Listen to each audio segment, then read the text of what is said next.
അങ്ങനെ ഇപ്പോൾ യുദ്ധം നടക്കുന്ന ഈ യുദ്ധത്തിൽ ആര് ജയിക്കുമോ? യുദ്ധത്തിൽ മനുഷ്യർ ജയിച്ചാൽ മതിയെന്നാണ് എൻ്റെ ആഗ്രഹം. ജയിക്കുമെന്നാണ് വിചാരിക്കുന്നത്. മനുഷ്യരില്ലെങ്കിൽ മനുഷ്യത്വമെങ്കിലും ജയിക്കട്ടെ. ടി.ബി. ചന്ദ്രനൊക്കെ ഞാൻ സിനിമ കാണാൻ സിനിമയോ ആഗ്രഹിച്ചു തുടങ്ങിയ കാലത്തിന് ശേഷം കണ്ടുന്ന ഏറ്റവും വലിയ വിപ്ലവകാരിയായ സിനിമയായിരുന്നു. ശരീരത്തിലുള്ള സകല രോമങ്ങളും പ്രദർശിപ്പിച്ചിട്ടാണ് പുള്ളി ആ സിനിമയിൽ അഭിനയിച്ചത്. അന്നത്തെ ആൾക്കാർക്ക് അതിലൊരു വലിയ പുച്ഛമായിട്ടൊക്കെ തോന്നിയിരുന്നു. ഇന്നൊക്കെയാണെങ്കിൽ വളരെ കൊട്ടിഘോഷിക്കപ്പെടുന്ന സിനിമകളായിരുന്നിരിക്കുന്നത്. ചന്ദ്രൻ്റെ കൃഷ്ണൻകുട്ടി എന്ന സിനിമയ്ക്ക് ശേഷം അല്ലേ കബനിയാണ് ആദ്യം. കബനി നദി ചുവന്നപ്പോഴെന്ന് പറയുന്ന സിനിമയാണ് ആദ്യം. അത് അന്നത്തെ കാലത്ത് വിപ്ലവകാരികളെ പറ്റിയുള്ള സിനിമകൾ തന്നെയാണ്. അത് തന്നെ ആ സിനിമ തന്നെ ഒരു വിപ്ലവമായിരുന്നു. പക്ഷേ ഞാൻ ആ സിനിമ കാണുന്ന സമയത്തൊക്കെ ഞാനൊരു വിദ്യാർത്ഥിയാണ്. അദ്ദേഹത്തെ വളരെ ആരാധനയോടെ നോക്കുകയും എൻ്റെ സീനിയറായിട്ട് പഠിച്ചിരുന്ന പവിത്രൻ ഇദ്ദേഹത്തിൻ്റെ വളരെ അടുത്ത സുഹൃത്താണ്. പവിത്രൻ വഴി എന്തെങ്കിലും ഒരു ചാൻസ് കിട്ടുമോ എന്ന് ഞാൻ ശ്രമിക്കാതിരുന്നില്ല. അതൊന്നും ശരിയായില്ല. ഭാസ്കര പട്ടേലറും ഞാനും എന്ന് പറയുന്ന പോലെ തന്നെ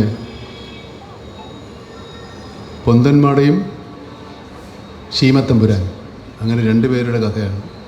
ആ സിനിമയും അങ്ങനെ രണ്ടുപേരുടെ കഥയാണ്. ഒരേ കാലത്ത് ജീവിച്ചിരുന്ന ഒരു കീഴാളൻ്റെയും മേലാളൻ്റെയും കഥയാണ്.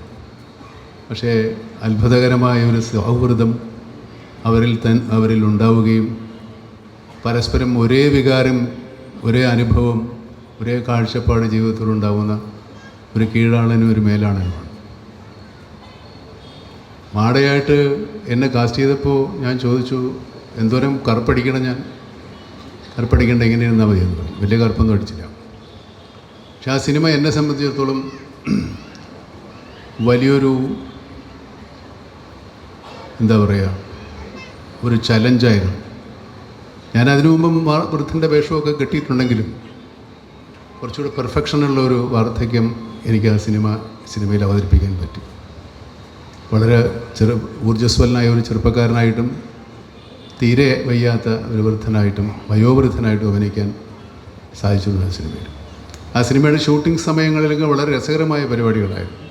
അതൊക്കെ ഒരുപാട് വിശദീകരിക്കാവുന്ന കാര്യങ്ങളാണ്. ചന്ദ്രനുമായി ഈ സിനിമയുമായിട്ട് സഹകരിച്ച ആൾക്കാർ, ഇൻക്ലൂഡിങ് ഇവരൊക്കെ, ക്യാമറാമാൻ വേണു ഉൾപ്പെടെ, അതേമില്ലല്ലോ, അങ്ങനെയുള്ള എല്ലാവരും രസകരമായ കാര്യങ്ങളായിരുന്നു.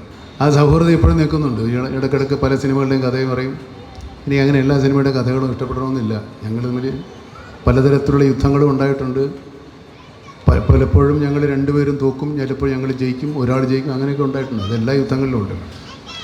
അങ്ങനെ ഇപ്പോൾ യുദ്ധം നടക്കുന്ന ഈ യുദ്ധത്തിൽ ആര് ജയിക്കുമോ? യുദ്ധത്തിൽ മനുഷ്യർ ജയിച്ചാൽ മതിയെന്നാണ് എൻ്റെ ആഗ്രഹം. ജയിക്കുമെന്നാണ് വിചാരിക്കുന്നത്. മനുഷ്യരില്ലെങ്കിൽ മനുഷ്യത്വമെങ്കിലും ജയിക്കട്ടെ.